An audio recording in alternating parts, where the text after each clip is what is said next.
In the quiet village of St. Mary Mead, a glamorous wine tasting at Ashford Hall turns deadly when Lord Ashford collapses, poisoned by a single sip of the prized 1928 Chateau Beaumont. As whispers of sabotage swirl, Miss Jane Marple, with her sharp eyes and sharper mind, unravels a web of pride, envy, and revenge. Was it the passionate vintner, Claude Beaumont, defending his legacy? The meticulous sommelier, Julian Travers, hiding a grudge? The ambitious rival, Rupert Giles, desperate for success? Or the sharp-tongued critic, Eleanor Vane, whose pen cuts deeper than a knife?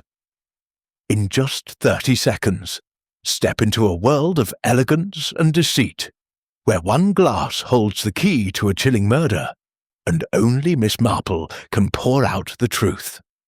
Chapter 1. The Invitation. In the serene village of St. Mary Mead, where the days unfolded with the gentle predictability of a well-tended garden, Miss Jane Marple sat by her drawing-room window, her knitting needles clicking softly in rhythm with her thoughts.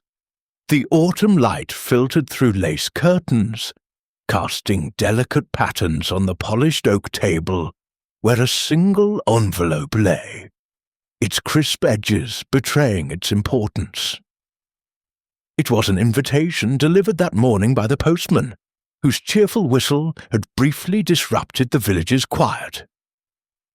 Miss Marple, with her sharp eyes and sharper mind, examined the elegant card within, penned in Lord Ashford's meticulous hand.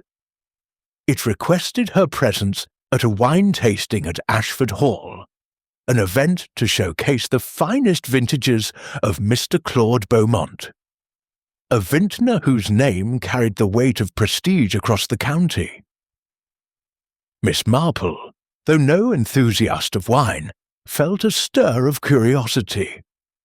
Such gatherings, she knew, were less about the clinking of glasses and more about the clashing of human natures, ambitions, jealousies, and secrets bubbling beneath polished smiles. Lord Ashford, a widower of considerable means and discerning taste, was not one to host frivolously. His invitation hinted at a spectacle, and Miss Marple, ever attuned to the undercurrents of human behaviour, sensed an opportunity to observe. She adjusted her spectacles, her lips curving slightly as she considered the names listed: Mr. Beaumont, the vintner himself, Mr. Julian Travers, a sommelier of reputed exactitude, Mrs. Eleanor Vane, a wine critic whose acerbic reviews were as feared as they were read, and Mr. Rupert Giles, a rival vintner whose star had yet to eclipse Beaumont's. An eclectic assembly, she thought, and one ripe for intrigue. The invitation specified Saturday evening, and Miss Marple, after a moment's reflection, decided to accept. She penned a brief, courteous reply, her handwriting as neat as her thoughts were probing. As she sealed the envelope, her mind wandered to Lord Ashford's estate, a sprawling Georgian manor perched on the edge of St. Mary Mead, its ivy-clad walls whispering of old wealth and older secrets. She recalled a village rumour, overheard at the post office, that Beaumont's latest vintage, a 1928 Chateau Beaumont, was to be the evening's crown jewel, a wine said to rival the great Bordeaux of decades past. Yet rumours, as Miss Marple well knew, often carried more than truth. They carried motive. That afternoon, as she strolled through the village to post her reply, she paused at the tea shop where Mrs. Bantry, her friend and confidant, was savouring a scone. Over a pot of Earl Grey, Miss Marple mentioned the invitation. "A wine tasting, Jane!" Mrs. Bantry exclaimed, her eyes alight with mischief. "You, among all those connoisseurs, you'll be bored to tears unless someone drops a glass, or a secret." Miss Marple smiled, her eyes twinkling. My dear Dolly, it's not the wine that interests me. It's the people who drink it. They have a way of revealing themselves, especially when pride is at stake." As she returned home, the village clock chiming softly, Miss Marple's thoughts turned to the guests. She knew of Mr. Beaumont's reputation, built on years of meticulous craftsmanship, but also of his sensitivity to criticism. Mrs. Vane's sharp pen had, on occasion, drawn blood, and Miss Marple recalled a heated exchange reported in the County Gazette, where Beaumont had accused her of bias. Mr. Travers, though less public, was said to guard his professional dignity with a zeal bordering on obsession, while Mr. Giles, the outsider, carried the hungry look of a man determined to climb. Lord Ashford himself, genial yet discerning, would be no mere bystander. His choice of guests suggested a purpose beyond mere hospitality. Miss Marple settled into her armchair. Her knitting resumed, but her mind was far from idle. She pictured the grand hall of Ashford Manor, its chandeliers aglow, the air thick with the scent of aged oak and anticipation. She sensed, with the instinct honed by years of quiet observation, that this evening would be no ordinary affair. Something was brewing, as surely as the grapes in Beaumont's vats, and Miss Marple intended to be there. Her unassuming presence masking a mind as sharp as a vintage's finish. Chapter 2. The Gathering. The autumn evening draped itself over St. Mary Mead like a velvet shawl, softening the edges of the village's quaint cottages, and lending an air of quiet expectancy to the winding lanes. Ashford Hall, perched on its gentle hill, glowed with a warmth that belied the chill in the air, its tall windows spilling golden light onto the manicured lawns. Miss Jane Marple, stepping from the chauffeured car Lord Ashford had courteously sent, adjusted her shawl and gazed up at the Georgian manor. Its ivy-clad facade, imposing yet inviting. The gravel crunched under her sensible shoes as she approached the entrance, where liveried footmen stood ready to usher guests into a world of polished elegance. She felt the familiar prickle of anticipation, not for the wines she would taste, but for the human drama she sensed would unfold within those walls.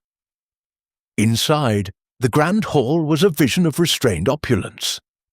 Chandeliers hung like crystalline constellations, casting a soft glow over the long oak table that dominated the room. The table was set with precision. Rows of crystal goblets, each catching the light like a prism, flanked by silver trays of delicate canapes and neatly folded napkins. A faint scent of beeswax polish mingled with the earthy promise of wine, and the murmur of conversation rose and fell like a gentle tide. Miss Marple, her small figure unassuming in her neat black dress and pearl brooch, paused at the threshold, her sharp eyes sweeping the room. She noted the guests already assembled, their postures and glances revealing more than their words ever could. Lord Ashford, a tall man with silver hair and a bearing that spoke of inherited authority, stood at the head of the table, greeting arrivals with a genial smile. His deep blue eyes, though warm, held a glint of appraisal, as if he too were watching for something beyond the evening's ostensible purpose. Beside him stood Mr. Claude Beaumont, the vintner, a man in his late 40s with a lean frame and a face etched with the intensity of one who lived for his craft. His dark hair was swept back, and his hands, calloused from years among the vines, gestured animatedly as he spoke to a guest. Yet there was a tightness about his mouth, a flicker of unease that Miss Marple noted as he glanced toward the door. Nearby, Mr. Julian Travers, the sommelier, moved with the precision of a clockmaker, adjusting the alignment of glasses with a reverence that bordered on ritual. His thin face, framed by wire-rimmed spectacles, was composed, but his eyes darted frequently to the bottles arrayed on a sideboard, each one cradled in a velvet-lined case. He wore a black suit, immaculate and unadorned, as if to let the wine itself take precedence. Miss Marple observed the faint crease in his brow, a sign of a man who bore the weight of perfectionism. Mrs. Eleanor Vane, the wine critic, stood apart, her presence commanding despite her diminutive stature. Her auburn hair was swept into an elegant chignon, and her emerald green dress clung to her with a tailored sophistication that spoke of London salons rather than rural estates. She held a notebook, its pages already filled with her precise, angular script, and her eyes, sharp as a hawk's, scanned the room with a mixture of curiosity and disdain. When they met Beaumont's, a spark of mutual antagonism flared, quickly masked by polite nods. Miss Marple, standing quietly by a marble bust of some long-forgotten Ashford, noted the exchange with interest. The final guest, Mr. Rupert Giles, arrived just as Miss Marple accepted a glass of water from a passing footman. He was younger than Beaumont, perhaps in his mid-30s, with a ruddy complexion and a restless energy that set him apart from the room's studied calm. His suit, though well cut, lacked the effortless polish of Travers, and his smile, when he offered it to Lord Ashford, seemed strained, as if it cost him effort to maintain. Miss Marple recalled village gossip that Giles's vineyard, though promising, struggled to compete with Beaumont's established name. His presence here, she mused, was no accident. Lord Ashford's invitations were rarely without purpose. The host clapped his hands, drawing the small assembly to attention. "My dear friends," Lord Ashford began, his voice resonant yet warm, "tonight we gather to celebrate the artistry of wine, and in particular, the genius of our own Mr. Claude Beaumont." He gestured to the vintner, who inclined his head, though Miss Marple noted the slight flush that crept up his neck. "We shall taste a series of his finest vintages, culminating in the rare and exquisite 1928 Chateau Beaumont, a wine, I am told, is without peer." A murmur of appreciation rippled through the room, though Mrs. Vane's lips pursed slightly, her pen poised as if ready to dispute the claim. As the guests took their places at the table, Miss Marple chose a seat near the end, where she could observe without drawing attention. She declined the first wine offered, a crisp Sauvignon Blanc, explaining with a gentle smile that she preferred to savour the experience through others' reactions. Her knitting, tucked into her reticule, remained untouched for now. Her hands were still, but her mind was anything but. Mr. Travers began the tasting with a quiet authority, presenting each wine with a brief discourse on its origins and character. The first, a 1932 Merlot, was met with nods of approval, though Mrs. Vane's comment, competent but lacking distinction, drew a sharp glance from Beaumont. Miss Marple watched as Travers poured the next, a ruby-red Cabernet, his hands steady, but his eyes flicking toward Vane with a hint of unease. She recalled a snippet from a London paper, unearthed during her quiet researches, that Vane had once publicly criticised Travers's pairings at a prestigious event, calling them uninspired. The memory lingered as she noted Travers's meticulous care, as if each pour were a rebuttal. The conversation grew livelier with the second wine, a Chardonnay that Lord Ashford praised effusively. Beaumont, warming to the compliments, spoke of the challenges of the 1934 harvest, his voice rich with the passion of a man wedded to his vines. Giles, however, remained subdued, offering only a curt nod when asked his opinion. Miss Marple caught his gaze lingering on Beaumont, a mix of envy and calculation in his eyes. She wondered at his restraint. Ambition, she knew, could be as potent a poison as any found in a bottle. Mrs. Vane, meanwhile, dominated the table with her critiques, each delivered with the precision of a surgeon's scalpel. "This Chardonnay has a certain charm," she said, swirling her glass, "but it lacks the complexity one expects from a vintner of Mr. Beaumont's repute." Beaumont's smile tightened, and he replied with forced civility, "I trust the Chateau Beaumont will meet your exacting standards, Mrs. Vane." The exchange, though polite, crackled with tension, and Miss Marple's fingers twitched, as if itching for her needles to mirror the rhythm of her thoughts. As the tasting progressed, the atmosphere grew charged, like the air before a storm. Lord Ashford, ever the gracious host, steered the conversation to safer ground, recounting a humorous anecdote about a misadventure with a cask in his youth. The guests laughed, but Miss Marple noted the undercurrents. Travers's glance at Vane, Giles's fidgeting hands, Beaumont's forced joviality. Each, she sensed, carried a private grievance, a hidden motive waiting to surface. The moment arrived for the Chateau Beaumont. Travers approached the sideboard, where the bottle rested in its velvet cradle, its label gleaming under the chandelier's light. He decanted it with a reverence that silenced the room, the deep ruby liquid catching the glow like a jewel. "This," he said softly, "is the culmination of Mr. Beaumont's art.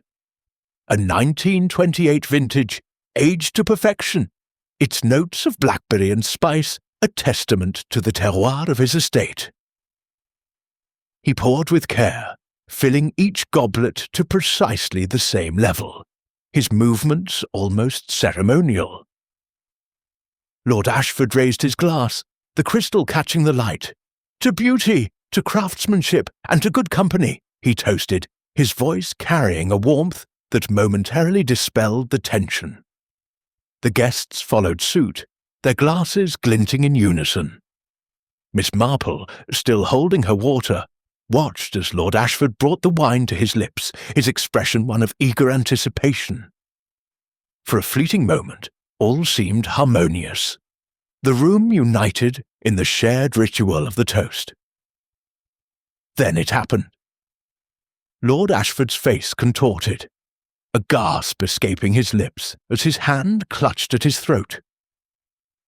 The glass slipped from his fingers, shattering on the polished floor, the wine spreading like blood across the wood.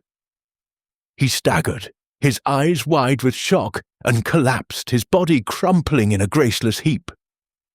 A scream pierced the silence. Mrs. Vane, her notebook forgotten, her face pale with horror. Beaumont froze, his own glass halfway to his lips, while Travers stared, his hands trembling as he set down the decanter.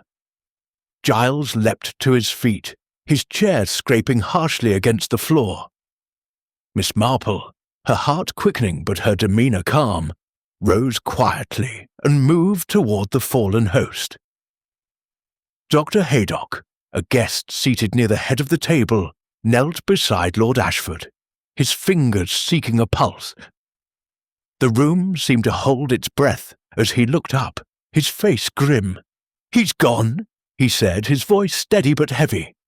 "Cyanide, I'd wager, from the speed and the smell of bitter almonds." A collective gasp rose, and Miss Marple's eyes narrowed, her gaze sweeping the faces around her. Mrs. Vane, recovering her composure, clutched her pearls, her eyes darting to Beaumont with an accusing glint. "Your wine!" she exclaimed, her voice sharp. Beaumont, ashen, shook his head vehemently. "Impossible! My wine is pure, every bottle inspected." Travers, still by the sideboard, murmured, "I poured it myself." No one touched it but me. Giles, his hands clenched, said nothing, but his eyes flickered with something Miss Marple could not yet name. Fear, perhaps, or calculation. Lord Ashford's footman, pale but composed, announced that the police had been summoned. The guests, instructed to remain, milled about in a state of uneasy shock, their earlier conviviality shattered. Miss Marple returned to her seat, her mind racing, though her face betrayed nothing. She noted Mrs. Vane's quick recovery, the way her eyes lingered on the shattered glass. She observed Travers's hands, now steady but clasped tightly behind his back. Beaumont's distress seemed genuine, yet his glances toward Vane carried a bitter edge.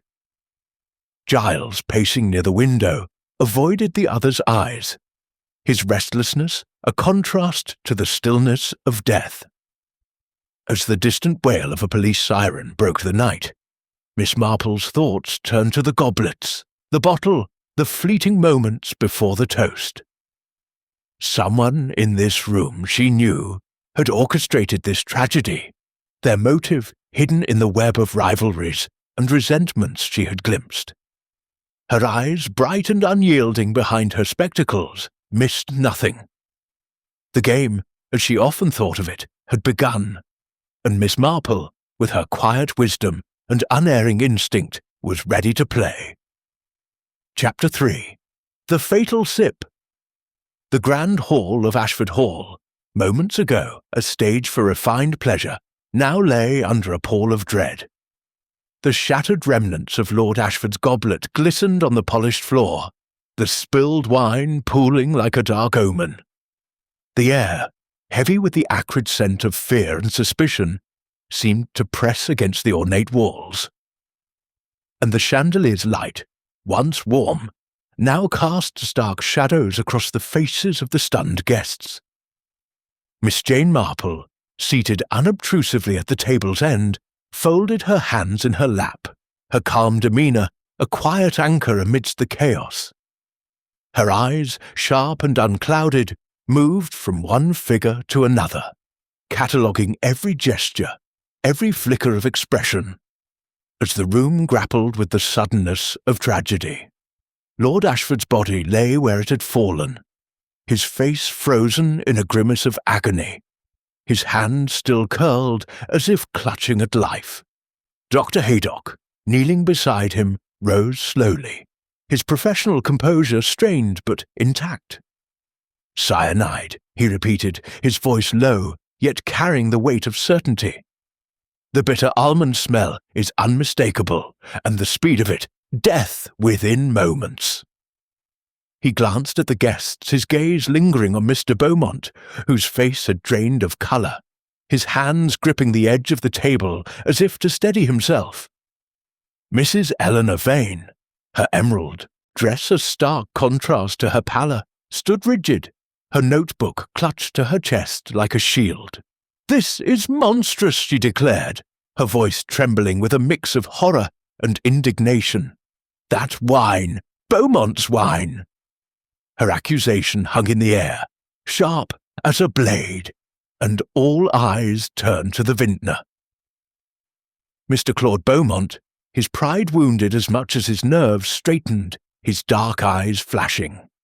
"My wine is beyond reproach," he said, his voice tight but controlled. "Every bottle is sealed, tested, cherished. This is no fault of mine." Mr. Julian Travers, the sommelier, stood frozen by the sideboard, the decanter still in his hand, its ruby contents gleaming accusingly. His spectacles glinted as he shook his head, almost imperceptibly. "I poured the Chateau Beaumont myself," he said, his tone measured but strained. "From the bottle to the glasses, my hands alone. No one else touched it." His words, meant to absolve, only deepened the room's unease, for they pointed to a chilling possibility. The poison had been introduced under his watch. Mr. Rupert Giles, the rival vintner, had retreated to the edge of the room, his ruddy face now ashen, his hands shoved deep into his pockets. He said nothing, but his eyes darted between Beaumont and the broken goblet, a restless energy betraying his discomfort. Miss Marple noted his silence, so unlike his earlier restlessness, and wondered what thoughts churned behind his guarded expression. Was it fear of implication, or something deeper? The footman, his face pale, but his training holding firm, announced that Inspector Craddock and his men were moments away. The guests, instructed to remain, hovered in uneasy clusters, their voices hushed but urgent. Mrs. Vane, recovering her composure, began to scribble in her notebook, her pen moving with a ferocity that suggested she was already crafting a narrative.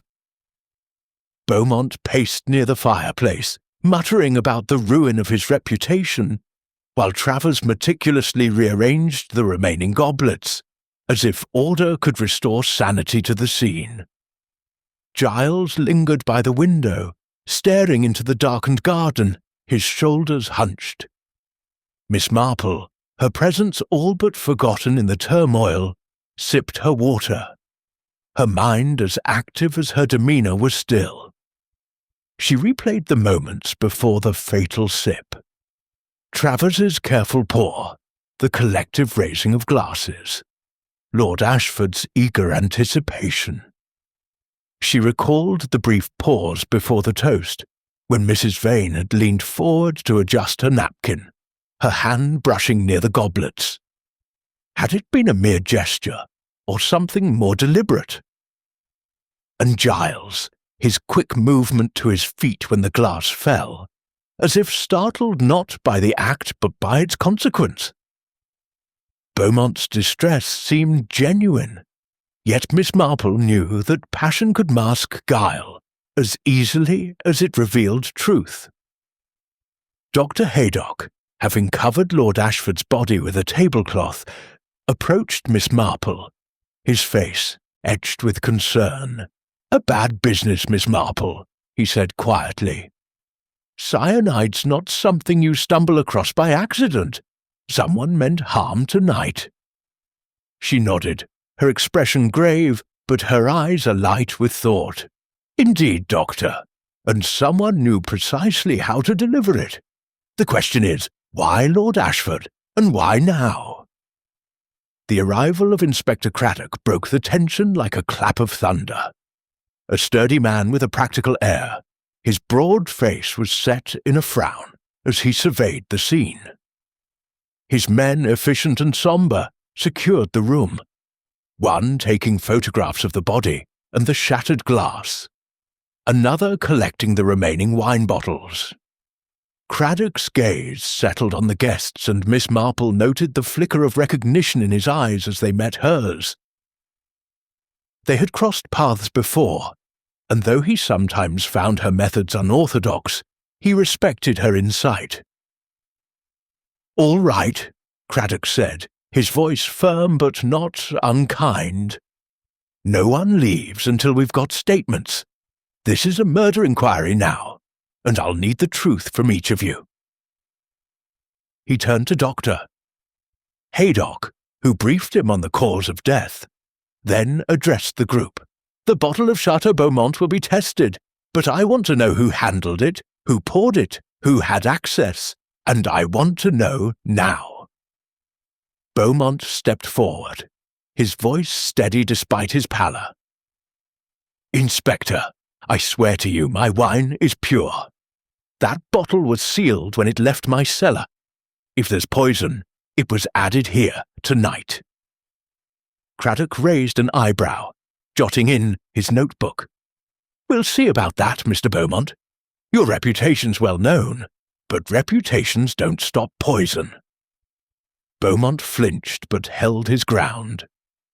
Travers, still by the sideboard, spoke up, his tone precise.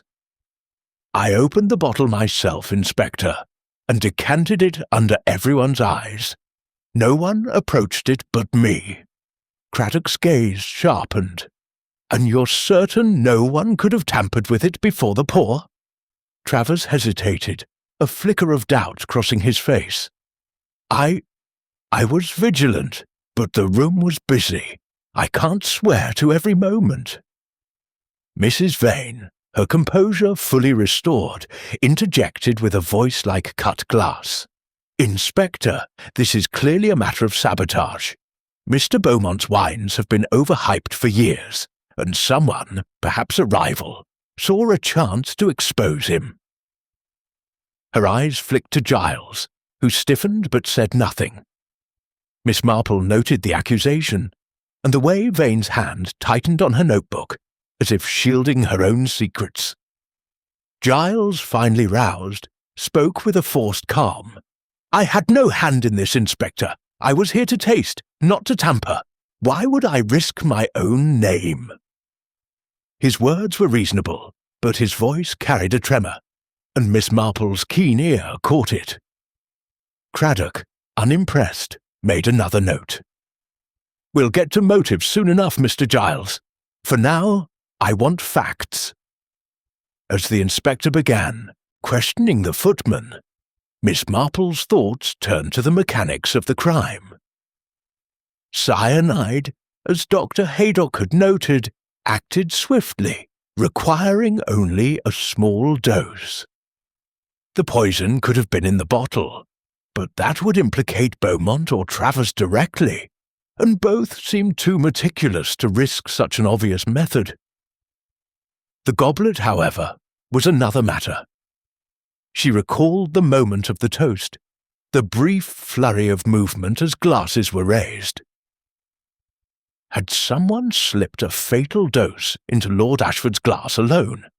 And if so, how had they ensured he received it?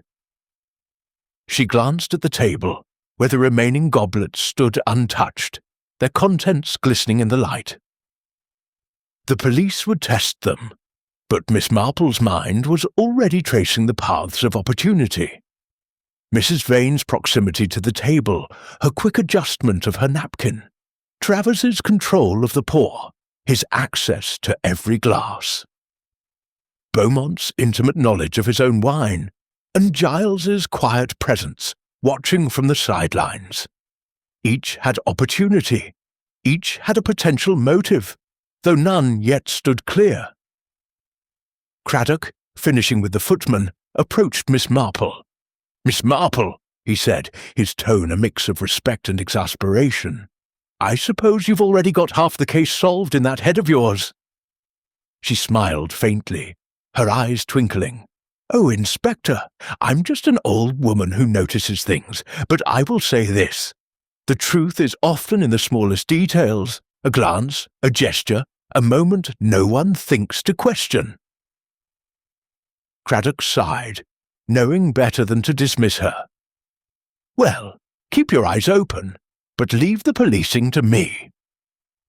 As the guests were escorted to a drawing room to await further questioning, Miss Marple lingered, her gaze returning to the shattered goblet. The police had cordoned it off, but she could still see the faint residue where the wine had pooled.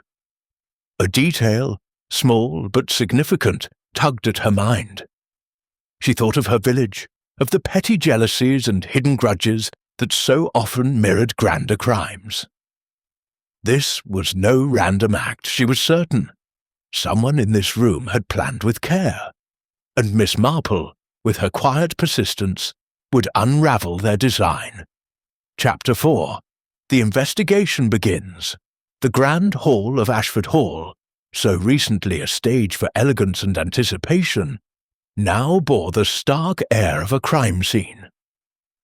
The police, under Inspector Craddock's brisk direction, moved with quiet efficiency, their boots muffled on the thick carpet as they cordoned off the area around Lord Ashford's body.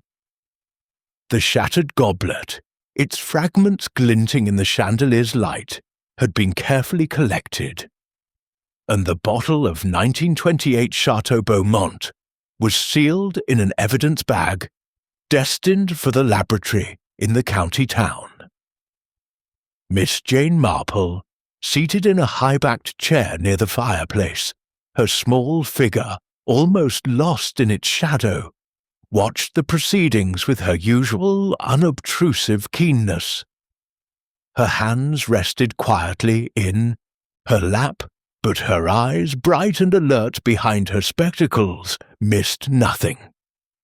Inspector Craddock, his broad face set in a frown of concentration, had taken charge with the practical resolve of a man accustomed to unravelling chaos.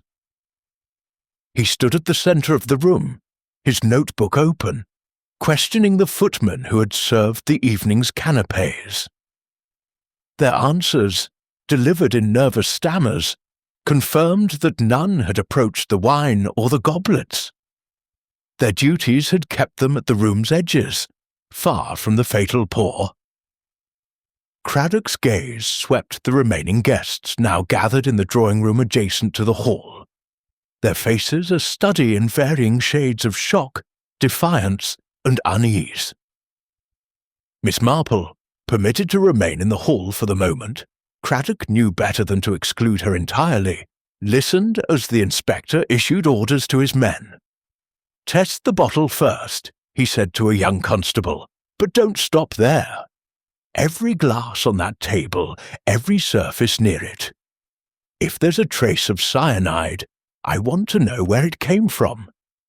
The constable nodded, scurrying off with a look of earnest determination. Miss Marple's lips twitched in a faint smile. Craddock was thorough, but she suspected the truth lay not in the bottle, but in the subtler mechanics of the crime. The drawing-room, where the suspects had been sequestered, was a smaller space, its walls lined with portraits of Ashford ancestors whose stern gazes seemed to judge the living. A fire crackled in the grate, casting flickering shadows across the velvet drapes, but the warmth did little to dispel the chill of suspicion. Mr. Claude Beaumont sat stiffly on a brocade sofa, his hands clasped tightly, his dark eyes fixed on the floor, as if tracing the grain of the wood could erase the stain on his reputation. Mr. Julian Travers stood by a bookcase, his fingers absently straightening a row of leather-bound volumes, his face a mask of controlled agitation. Mrs. Eleanor Vane, perched on an armchair, scribbled in her notebook, her pen moving with a fierce energy that belied her outward calm. Mr. Rupert Giles leaned against the mantel, his ruddy complexion still pale, his eyes darting to the door as if expecting deliverance or accusation. Craddock began his interviews with a methodical air, calling each suspect in turn to a small antechamber off the hall, where a constable took notes. Miss Marple, invited to observe under the guise of providing local insight, settled into a corner, her presence as unassuming as a shadow. She drew out her knitting, the soft click of her needles a counterpoint to the tension, and listened as Craddock questioned Mr. Beaumont first.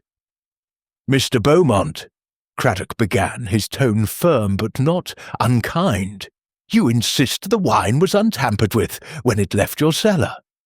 Tell me about its journey to Ashford Hall." Beaumont, his voice steady but laced with strain, described the process. The Chateau Beaumont had been bottled under his personal supervision, sealed with wax, and stored in a locked cellar. "Only I have the key," he said, producing a small brass key from his pocket. "The bottle was delivered here yesterday, under my overseer's watch. It never left his sight until Mr. Travers took charge." Craddock raised an eyebrow. "And you're certain no one could have accessed it before then?" Beaumont nodded vehemently. "My cellar is a fortress, Inspector. My life's work depends on it." Miss Marple, her needles pausing, noted the fervour in his voice, the pride that bordered on obsession. She thought of her neighbour, old Mr. Clements, who guarded his prize roses with similar zeal, blind to the possibility of a subtle trespass. Could someone have breached Beaumont's defences without his knowledge? Or was his certainty a facade? Next came Mr. Travers, whose precise movements and clipped speech betrayed a man clinging to control. "I received the bottle yesterday," he said, adjusting his spectacles. "It was sealed pristine. I stored it in the estate's wine cooler, locked, until this evening. I opened it myself in full view of the guests and poured it into the decanter." Craddock leaned forward. "And the goblets? Who handled them?" Travers hesitated, a flicker of unease crossing his face.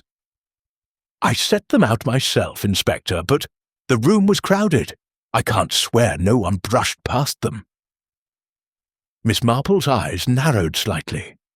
Travers's precision, so often his shield, was faltering under scrutiny. Mrs. Vane entered the antechamber with the air of a woman accustomed to commanding attention. Her green eyes met Craddock's without flinching, though Miss Marple noted the slight tightening of her grip on her notebook.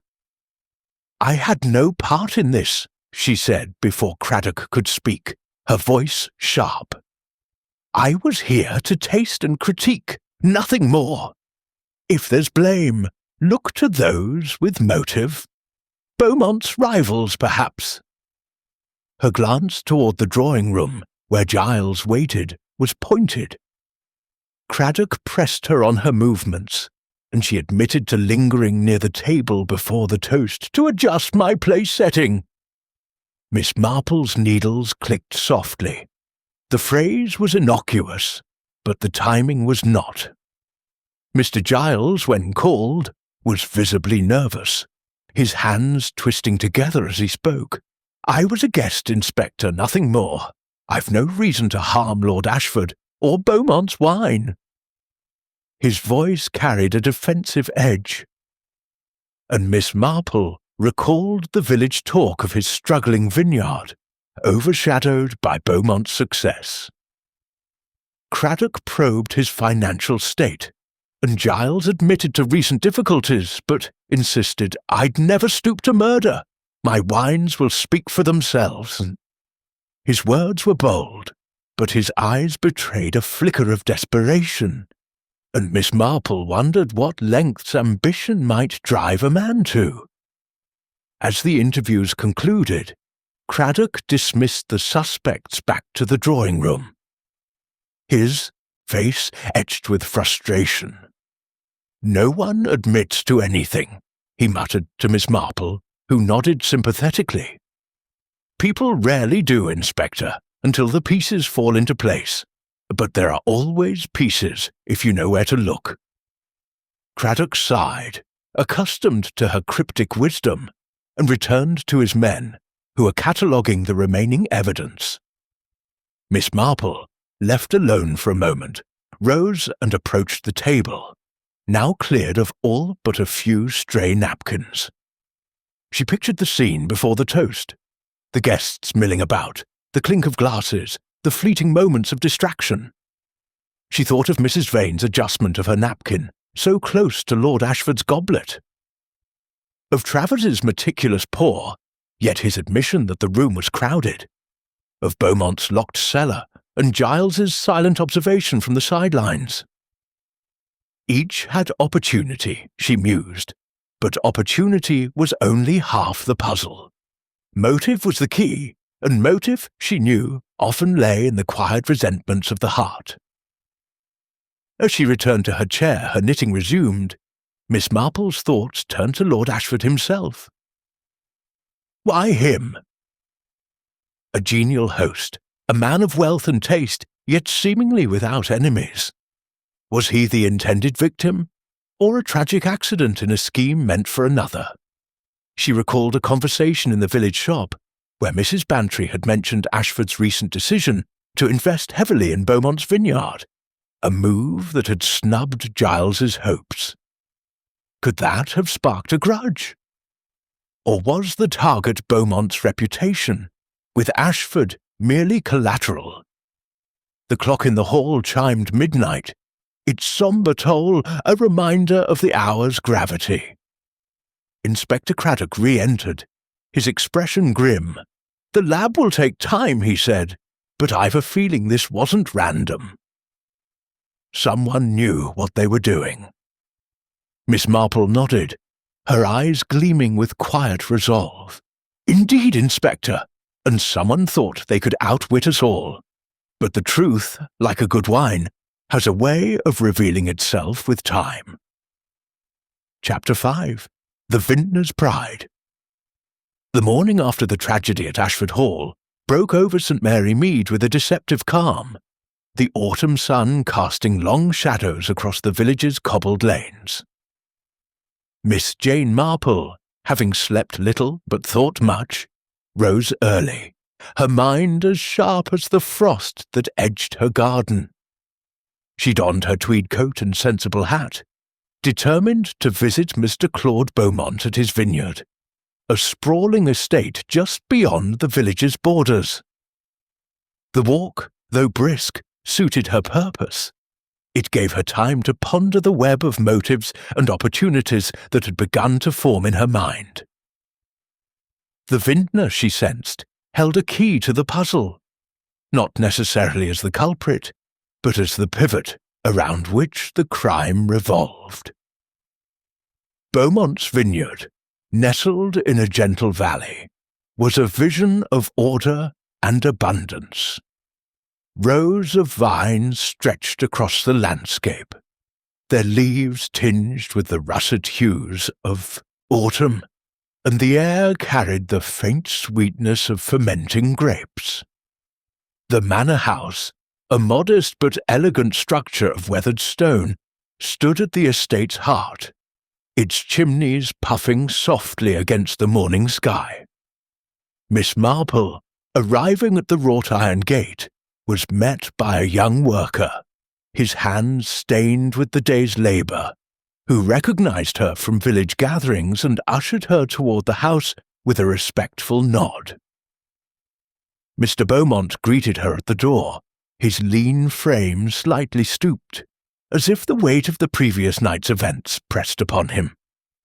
His dark eyes, usually alight with the fervour of his craft, were shadowed with worry, and his handshake, though firm, betrayed a faint tremor. "Miss Marple," he said, his voice courteous but strained, "I'm honoured, though I confess I'm surprised. What brings you here so soon after last night?" She smiled gently, her eyes kind but probing. "I thought a chat might do us both good, Mr. Beaumont. A tragedy like Lord Ashford's affects us all, and I've always found a walk among the vines to be wonderfully clarifying." He led her through the house, its walls adorned with framed awards and sepia photographs of past harvests, to a terrace overlooking the vineyard. A table was set with a pot of tea. Beaumont, aware of village customs, had anticipated her preference, and they sat as the morning sun warmed the stone. Miss Marple, accepting a cup, began with disarming simplicity. "Your vineyard is a marvel, Mr. Beaumont. It must take a great deal of care to produce something as celebrated as the Chateau Beaumont." He nodded, a spark of pride breaking through his gloom. "It's my life's work, Miss Marple. Every bottle is a piece of me. Grapes chosen by hand, barrels aged with patience. The 1928 was my finest hour." She listened as he spoke, his words flowing with the passion of a man wedded to his craft. He described the meticulous process, the selection of grapes at their peak, the blending of varietals, the careful bottling under his watchful eye. "The Chateau Beaumont," he said, his voice rising, "was sealed in my cellar, locked away until it was sent to Ashford Hall. No one could have tampered with it here." He gestured toward a stone building at the vineyard's edge, its heavy door secured with a padlock. That cellar is my sanctum. Only I hold the key." Miss Marple sipped her tea, her eyes drifting to the cellar. "A fortress, as you said last night," she remarked, her tone light but her mind alert. "And your staff, they share your devotion?" Beaumont nodded, his expression softening. "My workers are loyal, Miss Marple. Many have been with me for years. They know the cost of a single mistake." She smiled, thinking of her own gardener, Mr. Piggott, whose pride in his roses sometimes blinded him to a weed's subtle intrusion. Loyalty, she knew, could be as much a weakness as a strength, masking possibilities an outsider might. See? They walked to the cellar, Beaumont unlocking the door with the brass key he had shown Inspector Craddock. Inside, the air was cool and musty, the walls lined with racks of bottles, each labelled with meticulous care. A faint scent of oak and earth hung about, and Miss Marple noted the orderliness of it all. Barrels aligned, tools neatly hung, a ledger on a desk recording every bottle's journey. "This is where the Chateau Beaumont rested," Beaumont said, pointing to an empty space on a rack. "I checked it myself before it was sent. The seal was intact, the wax unbroken." His voice carried a note of defiance, as if daring her to doubt him. Miss Marple nodded, her eyes scanning the room. "And the delivery to Ashford Hall?" she asked. Beaumont explained that his overseer, a trusted man named Harris, had driven the bottle himself, handing it directly to Mr. Travers. "Harris is like family," he said. "He'd no more tamper with my wine than I would." Miss Marple's thoughts turned to Harris, whom she vaguely recalled as a quiet figure at the village fete, his loyalty to Beaumont evident in his deferential manner. But loyalty, she mused, could be exploited, or even feigned. As they returned to the terrace, Miss Marple steered the conversation to the other guests. "Mrs. Vane's critiques must be a trial for you," she said, her tone sympathetic. Beaumont's face darkened, his hands clenching briefly. "She's a vulture, Miss Marple. Her reviews cost me a gold medal at the London Wine Fair 3 years ago. She called my Merlot pedestrian. When I challenged her, she accused me of arrogance." His bitterness was palpable, and Miss Marple noted the spark of anger in his eyes, quickly suppressed. "But I'd never stoop to her level," he added. "My wine speaks for itself." She probed gently about the others. Beaumont spoke of Travers with respect, calling him a man who understands wine's soul, though he admitted Travers's fastidiousness could be trying. Of Giles he was less kind, describing him as a young upstart with more ambition than skill. Miss Marple recalled Giles's strange smile at the tasting, his eyes shadowed with envy, and wondered if Beaumont's success had pushed the rival to desperation. As for Lord Ashford, Beaumont's voice softened. "He was a friend, a patron. His investment in my vineyard was a mark of trust. His death, it's a blow to us all." They parted with polite thanks, Beaumont escorting her to the gate with a weary courtesy. As Miss Marple walked back to St. Mary Mead, the vineyard's orderly rows fading behind her, her mind sifted through the morning's revelations.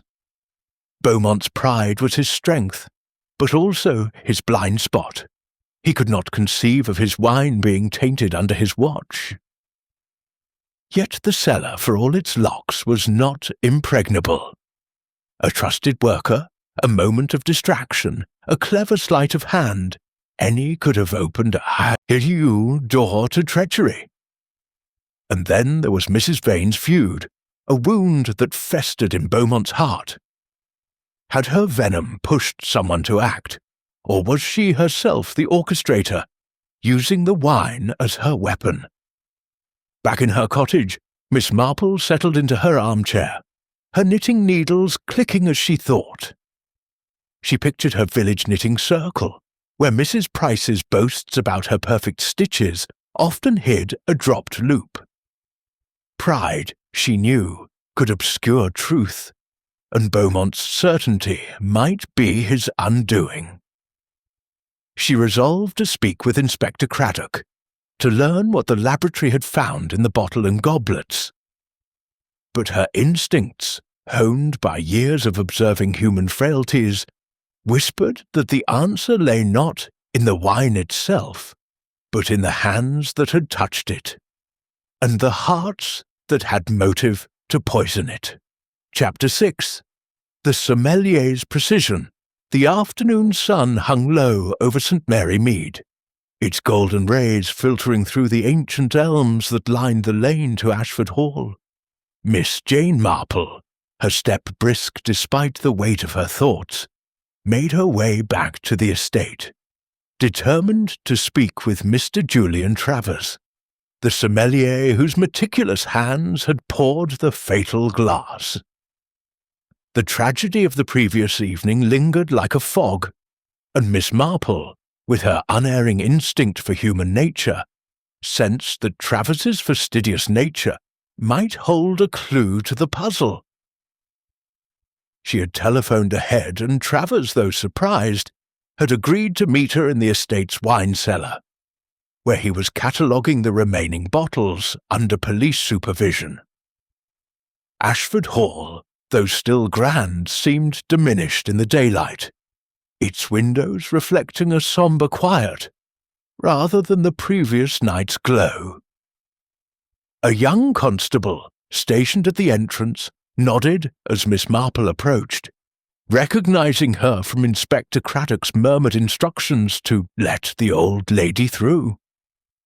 She smiled her thanks, her demeanour as unassuming as ever, and followed a footman through the house to the cellar stairs.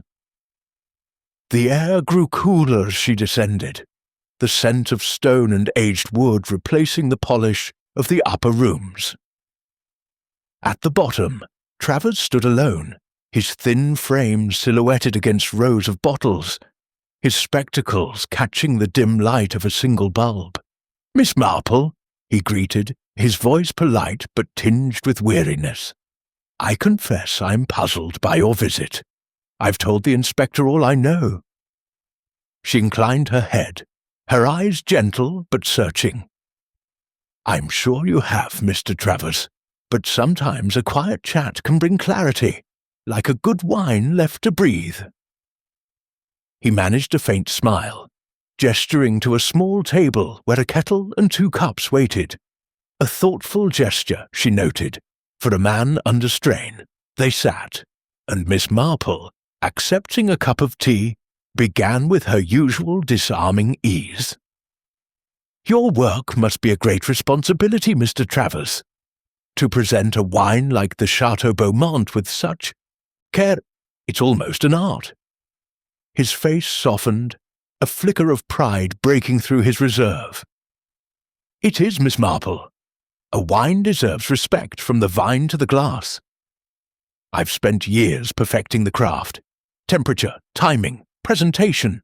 A single misstep can ruin the experience."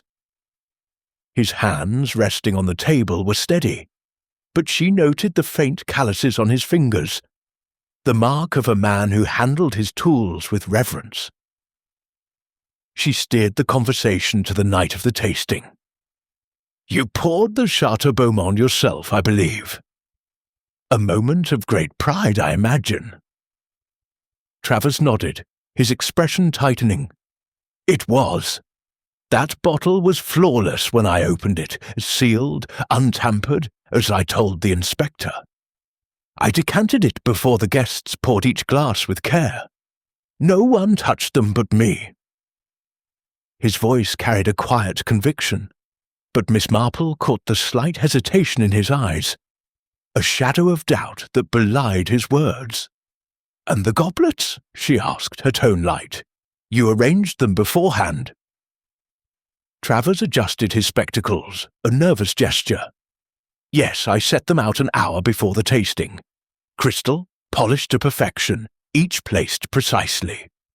I checked them again before the pour, but—" He paused, his brow creasing. "The room was busy, Miss Marple. Guests moving about, footmen with trays. I can't swear no one brushed past the table." She nodded, thinking of her village baker, Mrs. Wicks, whose perfect loaf sometimes hid a flaw only a keen eye could spot. Precision, she mused, could be a shield, but also a trap. She probed gently about the other guests. "Mrs. Vane's presence must have added pressure," she said, watching his reaction. Travers's lips thinned, and he looked away, his fingers tapping the table. "She's a difficult woman," he admitted. 3 years ago, at a London gala, she called my pairings uninspired. It cost me a commission, humiliated me before my peers. But I'm a professional, Miss Marple. I don't let personal grudges interfere with my work." His words were measured, but his tone carried a bitterness that Miss Marple noted, filing it away like a stitch in her knitting. "And Mr. Beaumont?" she asked. "You admire his wines, I gather." Travers's face warmed slightly. "He's a master, whatever Mrs. Vane claims. His Chateau Beaumont is a triumph, complex, balanced, a wine to remember. I was honoured to present it."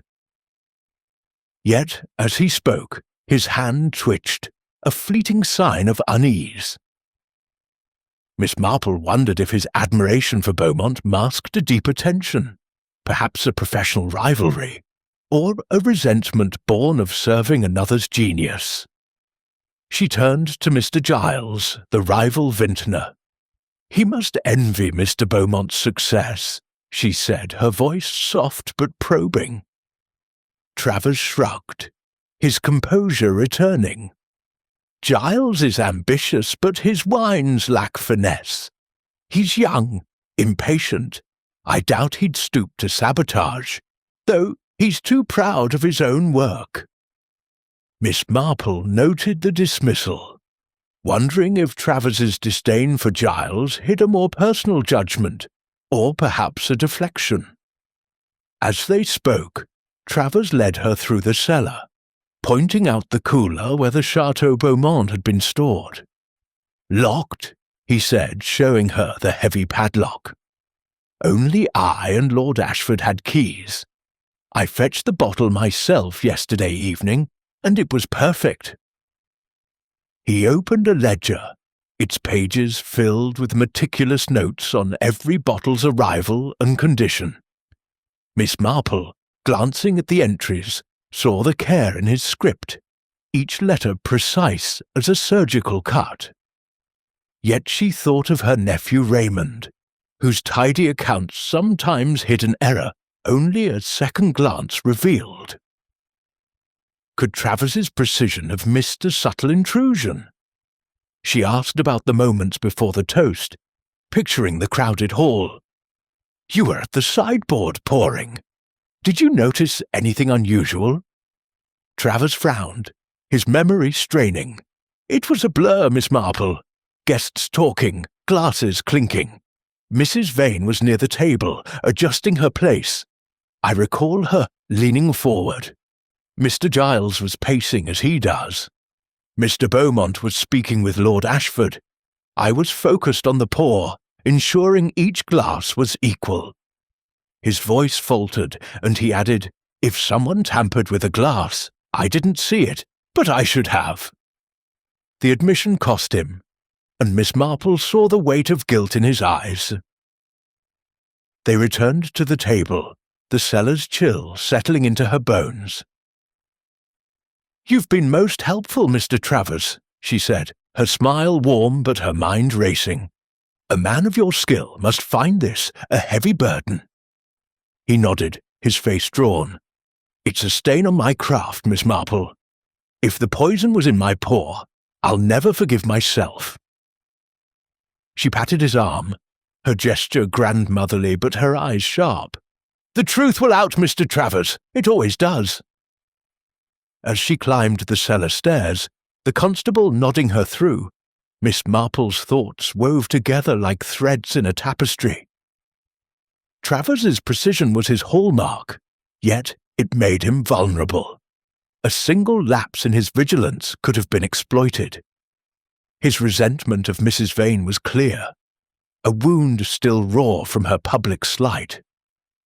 His admiration for Beaumont seemed genuine, but could it hide a professional jealousy? And his dismissal of Giles, did it stem from disdain or a need to deflect suspicion? She stepped into the afternoon light, the estate's garden stretching before her. The image of Travers's hands, steady yet trembling, lingered in her mind. She thought of her village seamstress, Miss Hartnell, whose perfect stitches sometimes unravelled under scrutiny. Travers's control, like Beaumont's pride, was a strength that could be turned against him.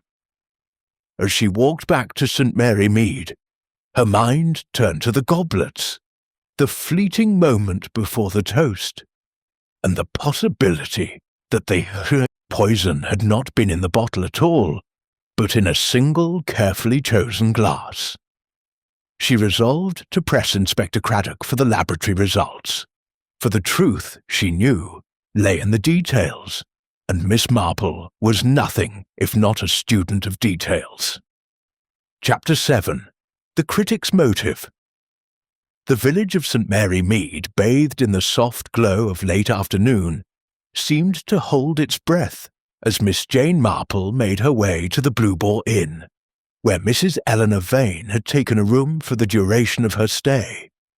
The inn, a quaint establishment with ivy creeping up its stone walls, was a hub of village gossip, and Miss Marple, with her knack for blending into such settings, knew it was the perfect place to probe the sharp-tongued critic.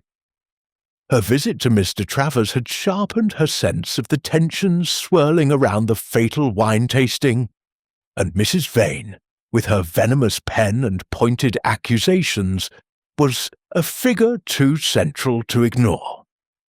Miss Marple's steps were measured, her tweed coat buttoned against the autumn chill, but her mind was as nimble as ever, weaving through the threads of motive and opportunity. The Blue Boar's parlour was cosy, its low beams and chintz curtains lending an air of homely comfort that contrasted with the grim purpose of her visit. Mrs. Vane, alerted by the innkeeper, awaited her at a corner table, a pot of tea and a plate of scones set out with a formality that suggested she was not unused to holding court. Her auburn hair was pinned with precision, her emerald green dress replaced by a tailored skirt and blouse, but her eyes, sharp and unyielding, betrayed the same intensity Miss Marple had noted at Ashford Hall. "Miss Marple," she said, her voice crisp but not unwelcoming, "I confess I'm intrigued. What brings an amateur sleuth to my table?" Miss Marple smiled, her expression as gentle as a summer breeze, though her gaze was anything but soft. "Oh, I'm no sleuth, Mrs. Vane," she said, settling into a chair and accepting a cup of tea.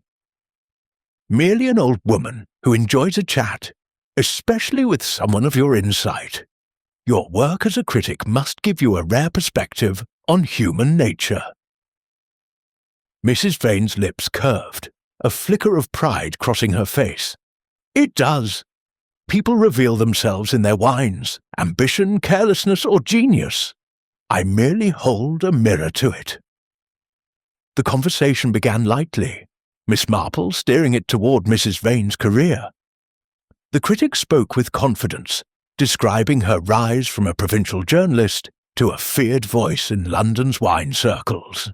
"My reviews shape tastes," she said, her pen tapping her ever-present notebook. "A single word from me can make or break a vintner." Miss Marple nodded, thinking of Mrs. Price in her knitting circle, whose sharp judgments on needlework could silence a room. Power, she knew, was a heady thing, and Mrs. Vane wielded it with relish. With a delicate shift, Miss Marple broached the subject of Mr. Beaumont. His chateau. Beaumont was the evening's pride, was it not? Yet I gather you've not always been an admirer. Mrs. Vane's eyes narrowed, her smile tightening. Beaumont's overrated, she said bluntly. His wines are competent, but his reputation outstrips their quality. 3 years ago, I said as much in print, and he had the gall to call me a charlatan at a public dinner. A charlatan! Her voice rose, drawing a curious glance from the innkeeper, and Miss Marple noted the flush of anger on her cheeks. He's never forgiven me for that review, Miss Marple. It cost him a medal, and he's borne a grudge ever since. Miss Marple sipped her tea, her expression sympathetic, but her mind alert. A grudge can be a heavy burden, she said, and last night, when his wine was blamed for Lord Ashford's death, such a tragedy for his reputation. Mrs. Vane's lips twitched, a fleeting expression that Miss Marple could not quite place. Satisfaction, perhaps, or calculation. Indeed, the critic replied, if his wine was poisoned, it's a scandal that will ruin him. I warned the world his vintages were overpraised. Perhaps someone took it upon themselves to prove me right. The suggestion, delivered with a studied nonchalance, hung between them. Miss Marple's thoughts turned to the tasting, to Mrs. Vane's proximity to the table, her quick movement to adjust her napkin just before the toast. You were near the goblets, I recall, she said, her tone as mild as if discussing the weather. Such a crowded moment, with everyone milling about. Mrs. Vane's pen stilled, her eyes meeting Miss Marple's with a glint of wariness. I adjusted my place-setting, nothing more. The room was chaos. Anyone could have lingered by the table. Mr. Travers, for instance, was distracted with his precious decanter. Miss Marple nodded, filing away the deflection. She turned the conversation to the other guests. Mr. Travers must value your expertise, she said, watching closely. Mrs. Vane's smile was thin. He's competent, but oversensitive. I once critiqued his pairings at a gala, called them pedestrian. He took it badly, but that's the price of truth. Her tone was dismissive, but Miss Marple noted the satisfaction in her eyes, as if she relished the memory of Travers's humiliation. A wound, she thought, could fester as surely as a grudge. And Mr. Giles? Miss Marple asked, her voice soft. Mrs. Vane shrugged, her pen resuming its tap. A nobody with grand ambitions.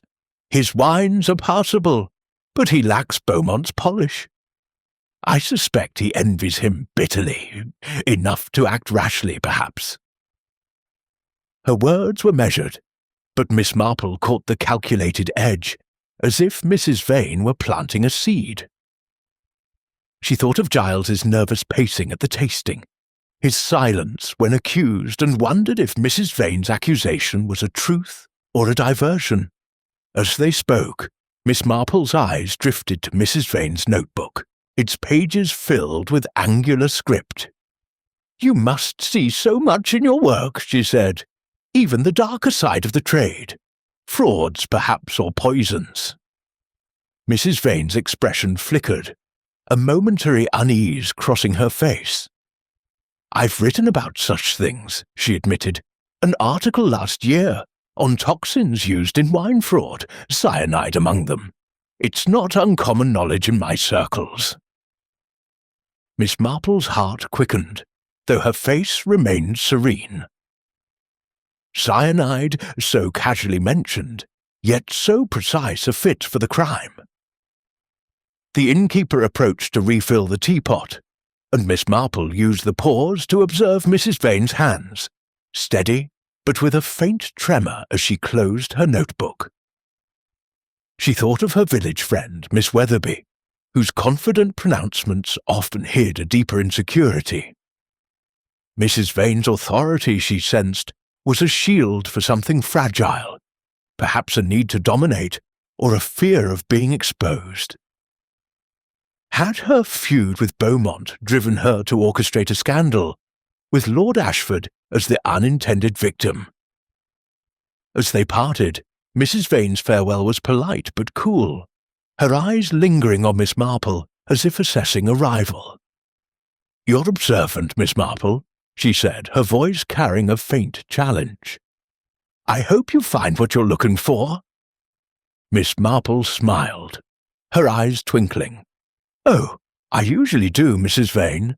The truth has a way of shining through, like a good vintage." Walking back to her cottage, the village now cloaked in twilight, Miss Marple's thoughts churned. Mrs. Vane's motive was clear. A public humiliation of Beaumont would cement her reputation as the arbiter of taste, while avenging past slights. Her knowledge of cyanide, her access to the goblets, her quick accusation of Giles, all pointed to a mind capable of cunning. Yet Miss Marple wondered if her boldness was a mask, or if another hand had seized the opportunity her presence created.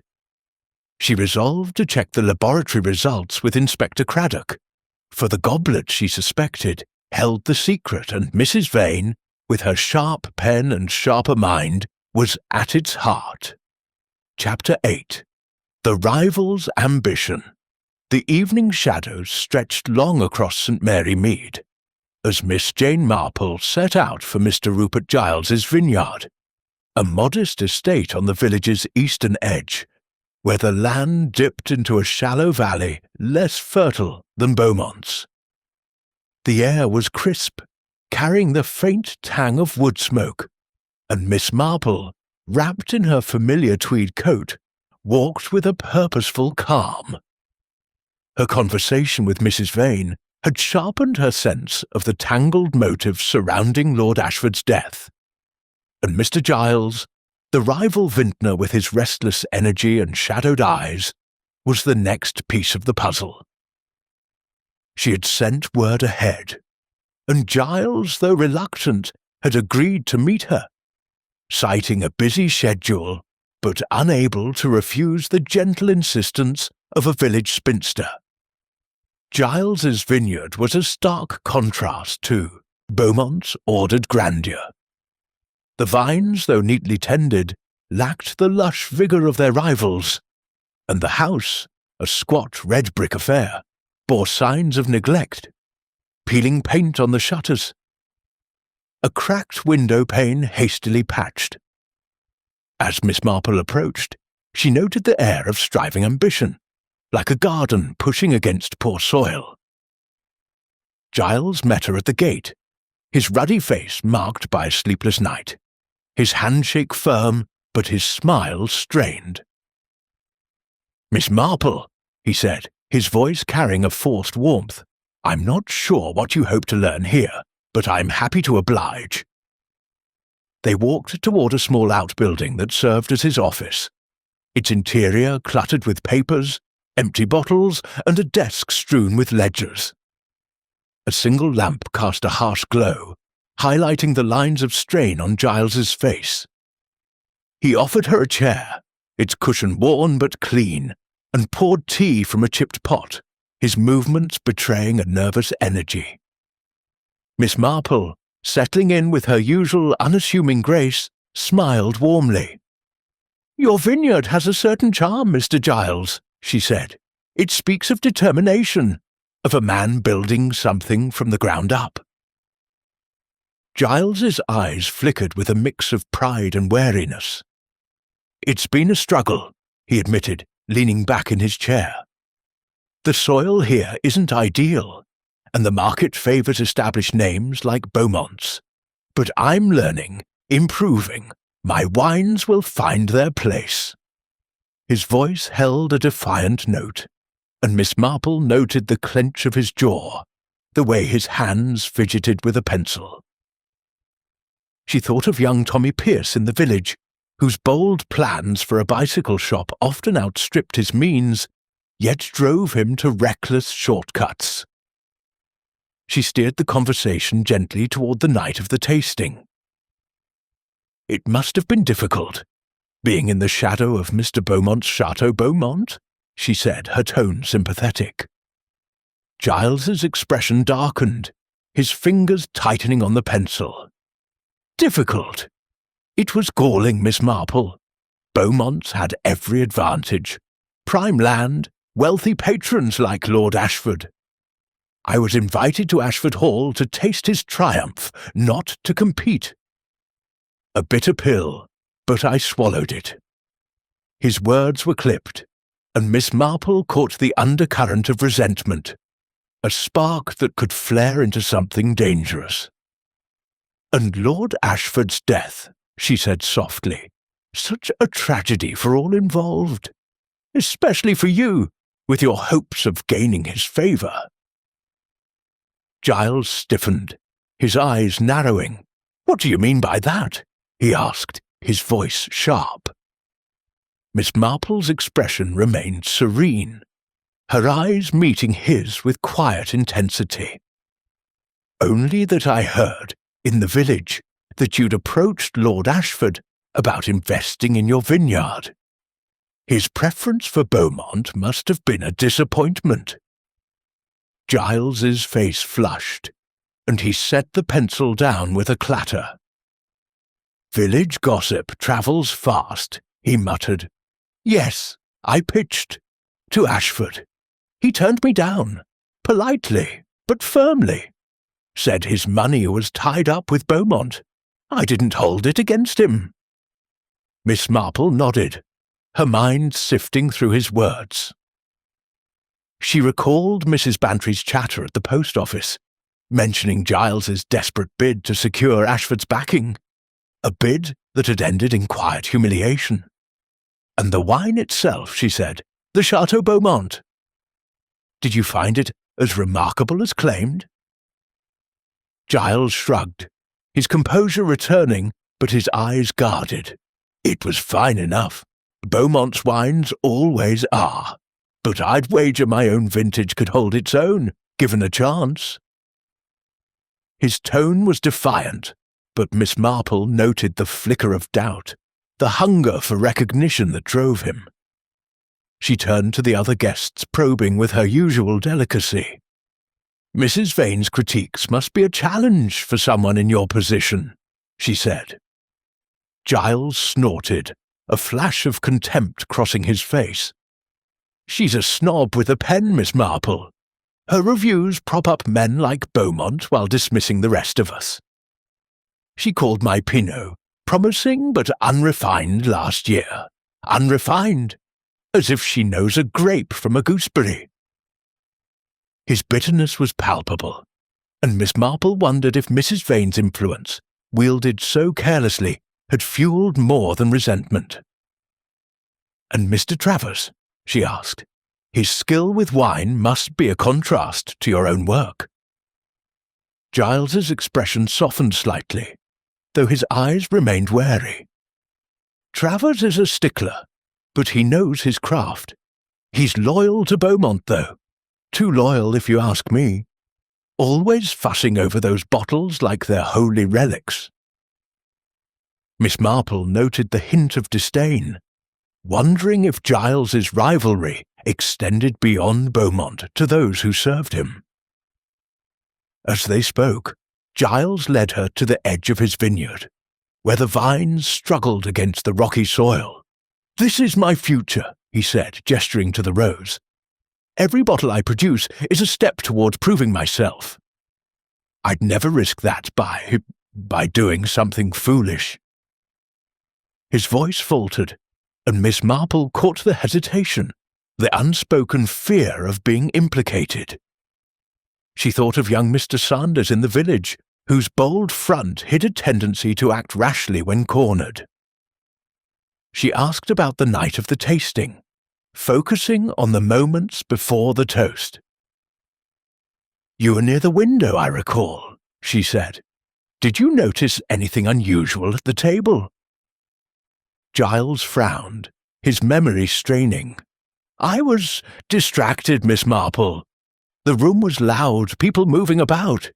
I saw Mrs. Vane fussing with her napkin, Travers pouring like a priest at an altar. Beaumont was boasting to Ashford as usual.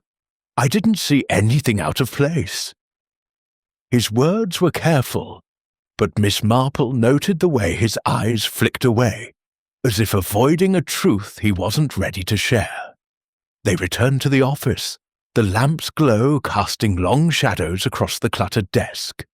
Miss Marple's eyes fell on a stack of bills, their edges curling, and a letter half hidden beneath a ledger, stamped with a London creditor's mark. Financial strain, she thought, could push a man to desperate acts. Though Giles's nervous energy seemed more that of a man afraid than one guilty. "You've been most kind, Mr. Giles," she said, rising. "This must be a trying time, with so much at stake." He nodded, his face drawn. "I just want my name cleared, Miss Marple. I've enough troubles without this." As she walked back to St. Mary Mead, the stars emerging in the twilight sky, Miss Marple's thoughts churned. Giles's ambition was a fire that burned brightly, but it was tempered by fear, of failure, of suspicion, of being forever overshadowed. His financial woes, hinted at by the papers on his desk, gave him motive to sabotage Beaumont, yet his distress at the tasting seemed genuine, not the calculated calm of a murderer. She recalled Mrs. Vane's quick accusation, her suggestion that Giles's envy might have driven him to act. Was it a truth, or a deflection from her own designs? Miss Marple's mind turned to the goblet, the poison's likely vessel. Giles's position by the window placed him at a distance, but not impossibly so. A quick movement in the crowd could have gone unnoticed. Yet his silence, his nervous pacing, suggested a man caught off guard, not one executing a plan. She resolved to speak with Inspector Craddock about the forensic findings, for the goblet's residue, she suspected, would point the way. As she reached her cottage, the village now cloaked in night, Miss Marple felt the puzzle tightening, each suspect a thread in a tapestry of pride, envy, and hidden intent. The truth, she knew, was close, waiting for her to unravel it with her quiet, relentless precision. Chapter 9. The Clue in the Glass. The morning mist clung to St. Mary Mead like a delicate veil, softening the outlines of its cottages and lending an air of quiet mystery to the village. Miss Jane Marple, undeterred by the damp chill, set out for Ashford Hall once more, her mind fixed on the scene of the crime. Her visits to Beaumont, Travers and Vane had woven a tapestry of motives, pride, resentment, ambition, but the mechanics of Lord Ashford's murder remained elusive. The goblet, she suspected, held the key, and she had persuaded Inspector Craddock, with her gentle persistence, to allow her another look at the tasting room. "Just an old woman's curiosity," she had said, her eyes twinkling, and Craddock, though exasperated, had relented, knowing her curiosity often outstripped his own methods. The hall, stripped of its festive trappings, stood stark and silent, its grandeur muted by the weight of tragedy. The long oak table remained, though cleared of its crystal and silver, and a faint chalk outline marked where Lord Ashford had fallen. A young constable, stationed at the door, nodded as Miss Marple entered, his face betraying a mix of respect and bemusement. She thanked him with a smile, her tweed coat and sensible hat lending her the air of a harmless village spinster, though her eyes, sharp as ever, scanned the room with purpose. Inspector Craddock joined her, his broad frame filling the doorway, his notebook tucked under his arm. "Miss Marple," he said, his tone a blend of resignation and curiosity. "You've got that look again. What are you after this time?" She turned, her expression serene but her gaze intent. "The smallest things, Inspector, often tell the largest stories. I'd like to see the goblets, if they're still here, and perhaps the spot where the bottle stood." Craddock sighed, gesturing to a side table where the remaining glasses, carefully bagged by his team, awaited transport to the laboratory. "We've got them under lock and key, but you can look. The bottle's already at the lab. Cyanide confirmed, but only a trace in the dregs. Not enough to kill, they say." Miss Marple's heart quickened, though her face remained composed. "A trace in the bottle," she murmured. "But what of the goblets?" Craddock frowned, consulting his notes. "They're testing them now. But Lord Ashford's glass, the broken one, had a residue, a faint film inside. The lab thinks it's where the poison was concentrated." She nodded, her mind racing. The bottle, then, was not the primary source. The goblet had been the true weapon. She thought of her village friend, Miss Hartnell, whose perfect seams sometimes hid a single flawed stitch, invisible until examined closely. She approached the side table, where the bagged goblets gleamed faintly through their plastic shrouds. One, marked as Lord Ashford's, was in fragments, its crystal edges jagged, but still bearing traces of the ruby wine. Miss Marple leaned closer, her spectacles catching the light as she studied the shards. "This residue," she said, "inside the glass, not on the rim." Craddock nodded, his interest piqued. "Exactly. The lab says it's unusual. Cyanide applied as a coating, perhaps, rather than mixed in the wine. Suggests someone targeted his glass specifically." Miss Marple's lips twitched in a faint smile. The clue, as she had suspected, was in the glass itself. She turned her attention to the sideboard where the Chateau Beaumont had been decanted. The velvet-lined case remained, its contours empty, but she pictured the scene. Travers at the sideboard, his hands steady as he poured. Mrs. Vane nearby, adjusting her napkin. Giles pacing by the window. Beaumont engaged with Lord Ashford.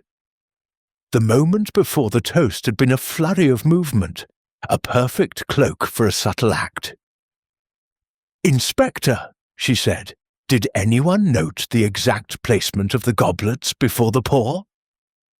Craddock shook his head.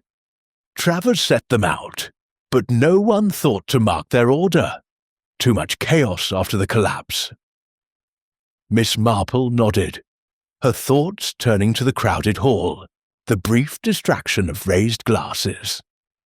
She recalled Mrs. Vane's quick movement, her hand brushing near the table as she adjusted her place-setting. Travers had been focused on his decanter, his back to the guests. Giles, though distant, could have slipped closer in the bustle. Beaumont, too, had been near enough to act, though his distress seemed genuine.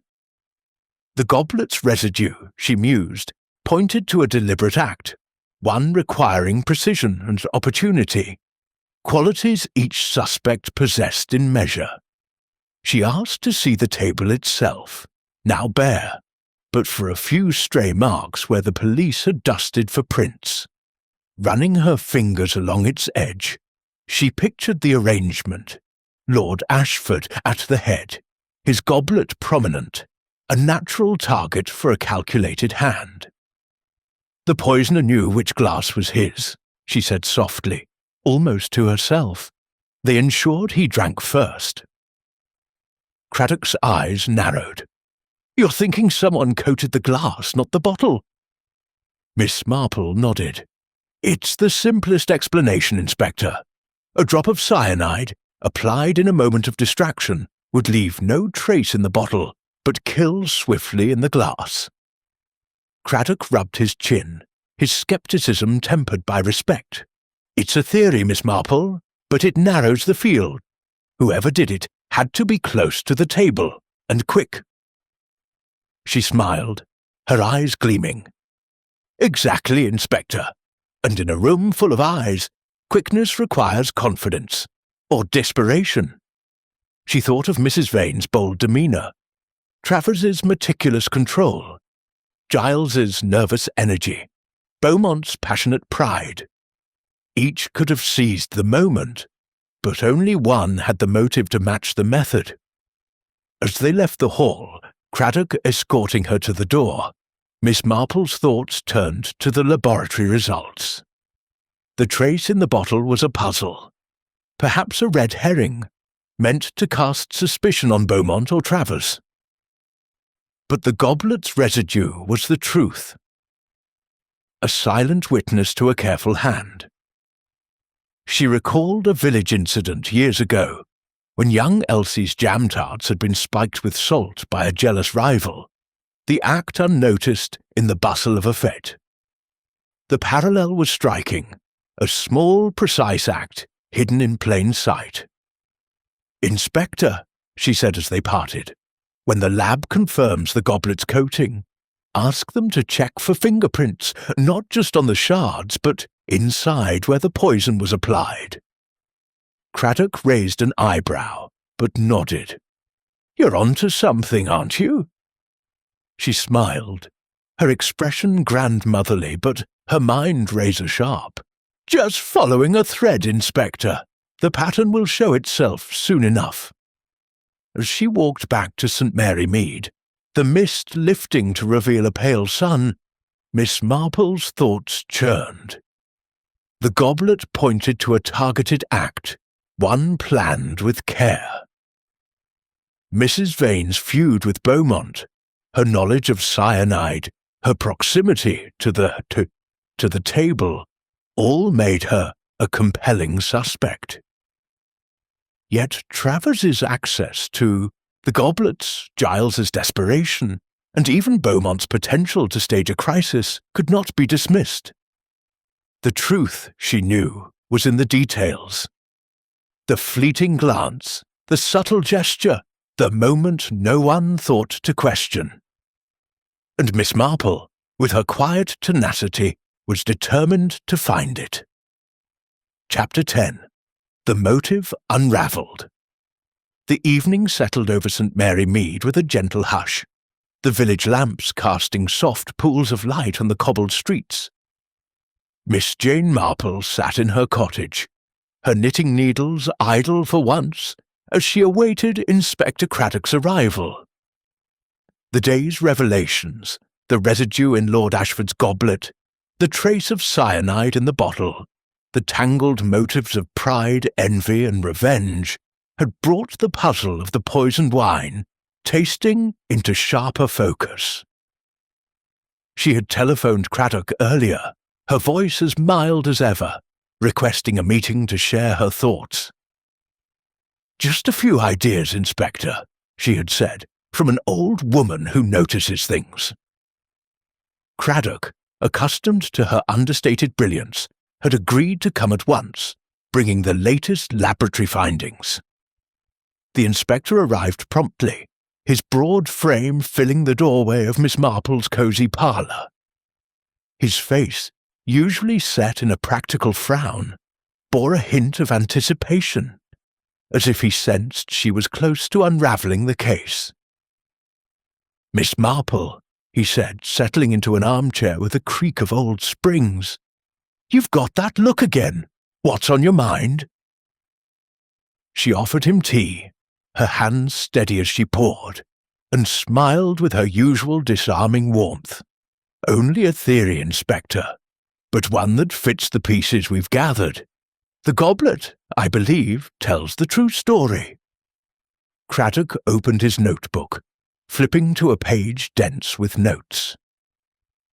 "The lab results came in this afternoon," he said.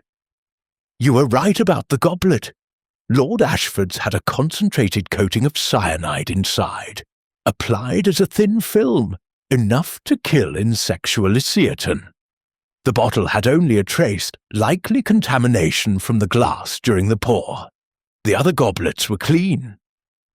Miss Marple nodded, her eyes gleaming behind her spectacles. "So the poison was in his glass alone," she said softly. "A deliberate act, then, not a tainted bottle." "Exactly," Craddock confirmed. "No fingerprints inside the glass, though. Wiped clean. Or the poisoner was careful. But the residue points to someone who knew which glass was Ashford's." Miss Marple's lips twitched in a faint smile. "Indeed, Inspector. And someone with access to the table in that crowded moment before the toast." She leaned forward, her voice calm but incisive. "Let me tell you what I think, Inspector. Mrs. Eleanor Vane had motive, opportunity, and knowledge. Her feud with Mr. Beaumont was no secret. His public challenge to her expertise cost her dearly in reputation. A scandal involving his prized Chateau Beaumont would restore her authority, proving her criticisms right." Craddock's eyebrows rose, but he nodded for her to continue. Miss Marple sipped her tea, her thoughts ordered like the stitches of her knitting. Mrs. Vane was near the table, adjusting her napkin, a perfect moment to slip cyanide into Lord Ashford's goblet. She knew of cyanide from her article on wine fraud, a detail she mentioned to me, and her quick accusation of Mr. Giles suggests she was eager to point suspicion elsewhere. She paused, her eyes meeting Craddock's. "I believe she coated the inside of the goblet with cyanide, perhaps using a small brush or cloth during the bustle of the toast, knowing Lord Ashford would drink first." Craddock leaned back, rubbing his chin. "It's plausible, Miss Marple. Vane's got the nerve for it, and the brains. But why Ashford? Why not Beaumont himself?" Miss Marple's expression grew thoughtful. "I suspect Lord Ashford was not the intended victim, Inspector. The scandal was aimed at Beaumont's wine. Ashford, as host, drank first, a tragic miscalculation. Mrs. Vane meant to sicken, not kill, perhaps to ruin the tasting, not to murder." Craddock's eyes narrowed. "No fingerprints, though. And cyanide's not easy to come by." Miss Marple nodded. "True, but Mrs. Vane's connections in the wine trade would give her access. A critic of her stature moves in circles where such substances, used in fraud, might be obtained. And as for fingerprints, a careful hand, hers, I believe, could avoid them, using a cloth or glove." She set her cup down, her voice gentle but firm. "Consider the moment, Inspector." The room was crowded, eyes on Travers's paw. Mrs. Vane's adjustment of her napkin was no idle gesture. It placed her hand near the goblet. Her knowledge, her motive, her opportunity, they align. Craddock scribbled in his notebook, his expression a mix of skepticism and respect. "It's a strong case, Miss Marple, but we need proof. No one saw her touch the glass, and she's not confessed." Miss Marple's eyes twinkled. "Proof lies in character, Inspector. Mrs. Vane's pride in her authority is her weakness. She could not resist the chance to humble Beaumont, to prove her superiority. But her boldness betrayed her. I saw a flicker of triumph when Ashford fell, quickly hidden." Craddock nodded slowly. "I'll have her questioned again, and we'll search her room at the inn.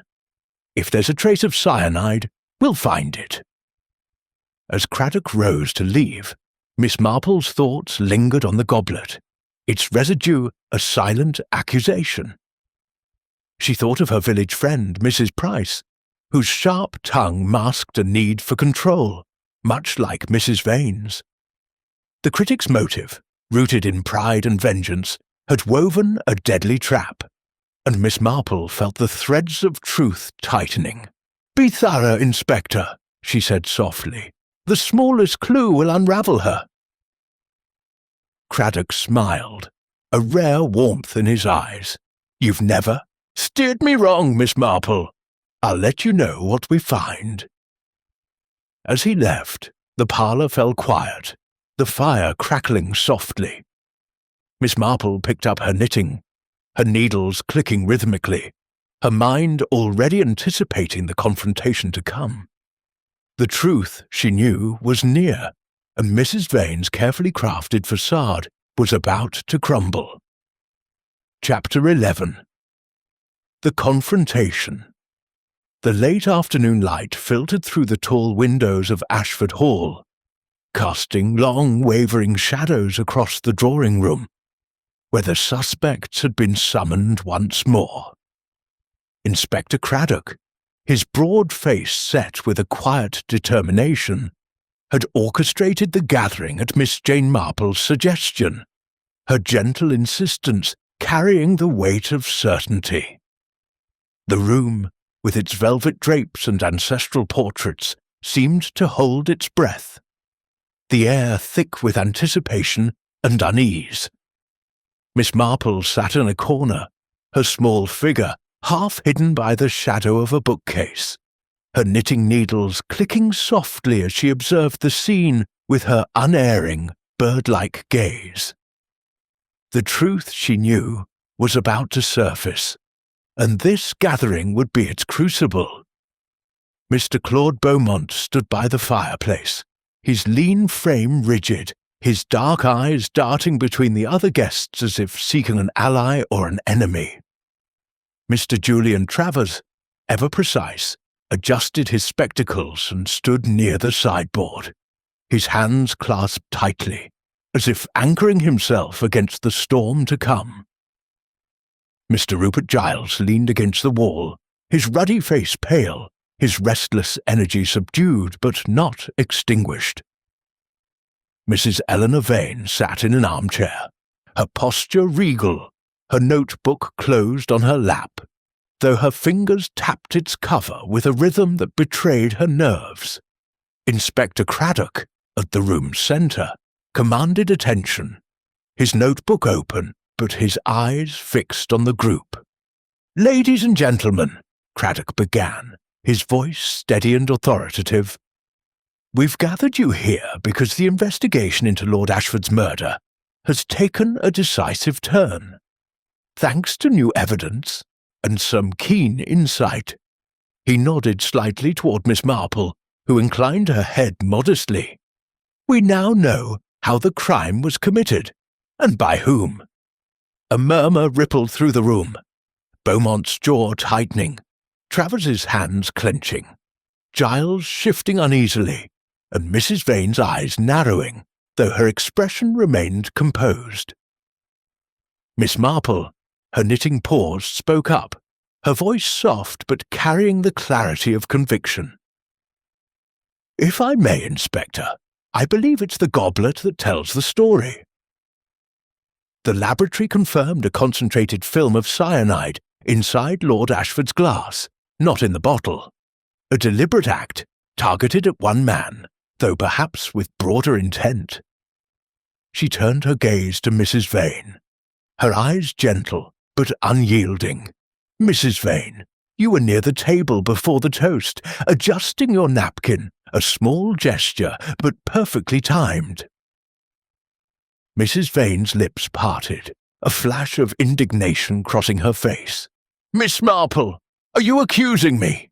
I was merely arranging my place-setting. This is absurd." Her voice was sharp, but Miss Marple noted the slight tremor in her hand, the way her eyes flicked to Craddock for support. The inspector, unmoved, continued, "We searched your room at the Blue Boar, Mrs. Vane. A vial, hidden in your luggage, contained traces of cyanide, matched to the residue in the goblet." The room fell silent, the crackle of the fire, the only sound. Beaumont's eyes widened, Travers's spectacles slipped slightly, and Giles exhaled, as if a weight had lifted. Mrs. Vane's composure faltered, her face paling, but she rallied, her voice icy. This is preposterous.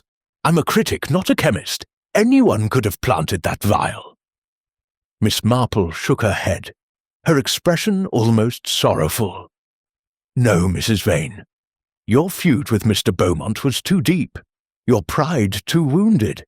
His challenge to your expertise 3 years ago cost you dearly, and you saw a chance to ruin his reputation with a scandal. His prized Chateau Beaumont tainted, his name in tatters." She paused, her eyes holding Mrs. Vane's. "You knew of cyanide from your article on wine fraud, and your position by the table gave you the moment to act. A quick brush of a coated cloth inside Lord Ashford's goblet during the bustle of the toast. You meant to sicken, perhaps, not to kill, but Lord Ashford drank first, and tragedy followed." Mrs. Vane's face contorted, her notebook slipping to the floor. "You have no proof!" she cried, but her voice cracked, and Miss Marple saw the truth in her eyes. A mix of fear and defiance. Craddock stepped forward, his tone firm. "We have the vial, Mrs. Vane, and a witness, a footman, who saw you linger by the table longer than necessary, your hand near Lord Ashford's glass. You wiped it clean of prints, but the residue remained." Mrs. Vane's shoulders slumped, her defiance crumbling. I never meant for him to die," she whispered, her voice breaking. "It was Beaumont's wine I wanted to ruin, to prove I was right. A small dose, just to sicken the guests, to show his vintage was flawed. Ashford wasn't supposed to." She trailed off, tears welling, and the room seemed to exhale. Beaumont, his face a mask of shock and relief, stepped forward. "You'd destroy me for a review?" he asked, his voice raw. Mrs. Vane looked away, unable to meet his gaze. Travers, his hands unclenched, murmured, "My paw! It was clean then." Giles, still by the wall, shook his head, his tension easing, but his eyes dark with the weight of the ordeal. Craddock signalled to a constable, who approached Mrs. Vane with handcuffs. "Eleanor Vane, you're under arrest for the murder of Lord Ashford," he said, his voice steady. She rose, her dignity frayed but intact, and allowed herself to be led away, her notebook left behind like a discarded weapon.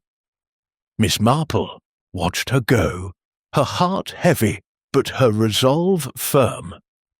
She thought of her village friend, Mrs. Weatherby, whose sharp judgments had once driven a young girl to tears, and saw in Mrs. Vane the same need for control, twisted into something deadly. As the room emptied, Craddock turned to Miss Marple, his expression a mix of admiration and exasperation. "You saw it all, didn't you? The moment, the motive, the method?" She smiled, her needles resuming their rhythm. "I only saw what was there, Inspector. People are so very predictable when you know their hearts." He shook his head, a wry smile tugging at his lips. "I'll never understand how you do it, Miss Marple, but I'm glad you're on our side." The hall fell quiet, the portraits gazing down as if in approval. Miss Marple gathered her knitting, her mind already turning to the aftermath, to the healing that must follow such a wound. The truth had been found, but its cost was heavy, and she felt the weight of it as she stepped into the evening air, ready to return to her quiet cottage. Chapter 12. The Aftermath. The soft glow of morning light filtered through the lace curtains of Miss Jane Marple's cottage, casting delicate patterns across her parlour. The village of St. Mary Mead, roused from its slumber, hummed with the quiet rhythm of daily life, milk bottles clinking on doorsteps, the distant bark of a dog, the murmur of neighbours exchanging news. Yet the shadow of the tragedy at Ashford Hall lingered, a sombre note beneath the village's familiar cadence. Miss Marple sat in her favourite armchair, a cup of tea steaming on the table beside her, her knitting resting in her lap. The case was solved, Mrs. Eleanor Vane's confession secured, but Miss Marple's thoughts, ever restless, turned to the ripples left by such a crime. Mrs. Vane's arrest had sent a shiver through the county. Her name splashed across the local papers with headlines that spoke of scandal and betrayal. The Blue Boar Inn, where she had stayed, buzzed with gossip, the innkeeper recounting to anyone who would listen how the critic's poised demeanour had crumbled under Inspector Craddock's questioning.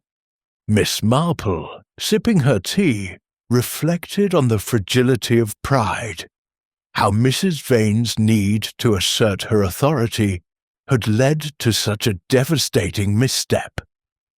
She thought of her village friend, Mrs. Price, whose sharp tongue had once alienated half the knitting circle, and saw in Mrs. Vane a similar flaw, a desire to dominate that had turned poisonous.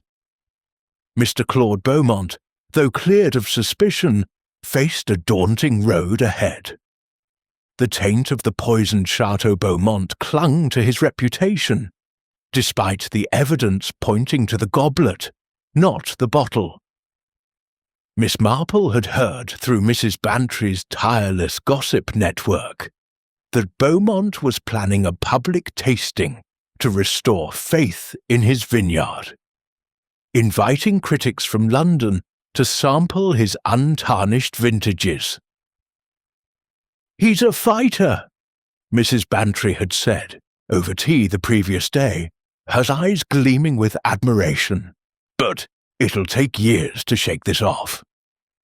Miss Marple nodded, her thoughts on Beaumont's fierce pride, so like her neighbour Mr. Clements, who had replanted his roses after a blight, determined to prove their worth. Mr. Julian Travers, the sommelier, had returned to his duties at Ashford Hall, his meticulous nature undimmed by the ordeal. Miss Marple had seen him in the village, purchasing supplies with his usual precision, though his eyes carried a new weight, as if the tragedy had etched itself into his soul. She recalled his trembling hands at the tasting, his guilt at missing the fatal moment, and felt a pang of sympathy. Like her village baker, Mrs. Wicks, whose perfect loaves hid a fear of failure, Travers would carry the memory of that night, a silent scar beneath his polished exterior. Mr. Rupert Giles, his name cleared, had surprised the village with a quiet resolve. Miss Marple had learned, through a chance meeting at the post office, that he had secured a small loan to improve his vineyard, vowing to compete with Beaumont through honest craft. No more shortcuts, he had told the postmistress, his ruddy face set with determination. Miss Marple saw in him an echo of young Tommy Pearce, whose reckless ambition had mellowed into steady purpose after a youthful misadventure. Giles's envy, once a spark that might have flared into crime, had been tempered by the nearness of suspicion, and she sensed he would tread more carefully henceforth. Inspector Craddock had visited her cottage the previous evening, his broad frame filling the parlour as he shared the final details of the case. "Mrs. Vane's trial is set for next month," he had said, his voice tinged with satisfaction. "The vial, the residue, her own words. It's a solid case, thanks to you." Miss Marple had waved off the praise, her smile gentle. "I only pointed out what was there, Inspector. People's natures betray them, if you watch closely." Craddock had chuckled, shaking his head. "You're a marvel, Miss Marple. I'll never know how you see it all." She had offered him a scone, her eyes twinkling, and thought of how the simplest acts, a glance, a gesture, revealed the deepest truths. Now, as she sat in her parlour, the village waking around her, Miss Marple's thoughts turned to Lord Ashford, the unintended victim of a scheme meant to wound another. His death, so swift and senseless, reminded her of a village tragedy years ago, when a prank gone wrong had left a family grieving. The human heart, she mused, was a fragile thing, capable of great good and greater folly. Mrs. Vane's plan, born of pride and vengeance, had spiralled beyond her control, and Miss Marple felt a quiet sorrow for the lives altered by her act. A knock at the door roused her, and Mrs. Dolly Bantry bustled in, her face alight with the latest news. "Jane, you've done it again!" she exclaimed, settling into a big chair with a flourish. "The whole village is talking about Mrs. Vane's arrest. They say she was sobbing as they took her away, sobbing! Who'd have thought a woman like that could cry?" Miss Marple smiled, offering her friend a cup of tea. "People are full of surprises, Dolly. They're so very predictable, yet so very human." As they chatted, the fire crackling softly, Miss Marple's knitting resumed, her needles moving with the rhythm of her thoughts. The case was closed, the truth laid bare, but the village would carry its echoes for years. A cautionary tale of pride and poison. She thought of her garden, where weeds could choke even the loveliest blooms if left unchecked, and saw in the tragedy a reminder to tend one's heart with care. The tea grew cold, but Miss Marple's mind remained warm, already alert for the next thread of human nature that might unravel in her quiet corner of St. Mary Mead.